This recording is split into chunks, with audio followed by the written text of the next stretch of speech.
अस्सलाम वालेकुम। मैं बना रही हूँ दम वाला कौरमा, जिसके लिए लिया मैंने टमाटर, अदरक, हरी मिर्च, सब्ज़, लहसुन, प्याज और 1.5 किलो गोश्त।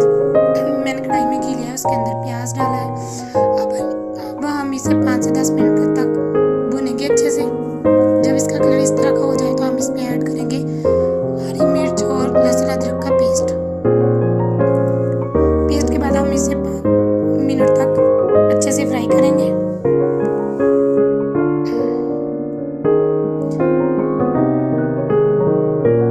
फिर हम इसके अंदर डालेंगे चिकन, जो कि हमने 1.5 किलो लिया है। चिकन को हम इसके अंदर 5 से 10 मिनट तक अच्छे से भूनेंगे। आंच को मीडियम रखेंगे।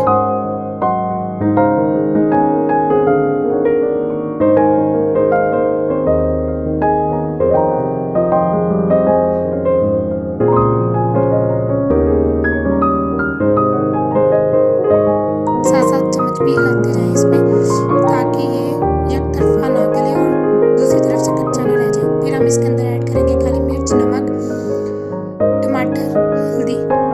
हमने इसके अंदर लाल मिर्च ऐड नहीं करनी, उसका टेस्ट मुझे पसंद नहीं है। आप चाहें तो ऐड कर सकते हैं। और सब्ज़ लहसुन। हम इसे अच्छे से हिलाएंगे और 5 से 10 मिनट तक हम इसके दम पे रख देंगे। देखिए माशाल्लाह से कितनी अच्छी लुक आई है। हमने दम से उठाया और इसमें चम्मच चलाएंगे। अब हम इसके अंदर ऐड करेंगे जो मैंने आधा किलो दही अलग से लेके रखा है वो, ताकि इसका टेस्ट और अच्छा बने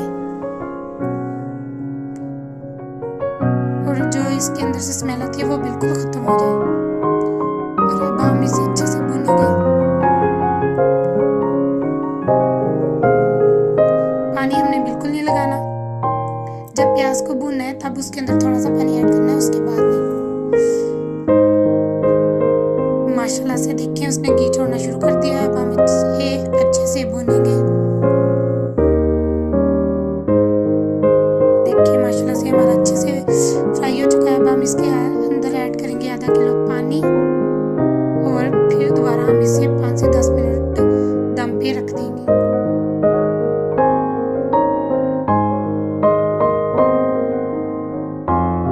माशाल्लाह से हमारा चिकन रेडी है, दम वाला कौरमा। इसके अंदर हमने ऐड किया है मसाला और सब्ज़ धनिया। मसाले में मैंने खुश्क धनिया, काली मिर्च, ज़ीरा, सब कुछ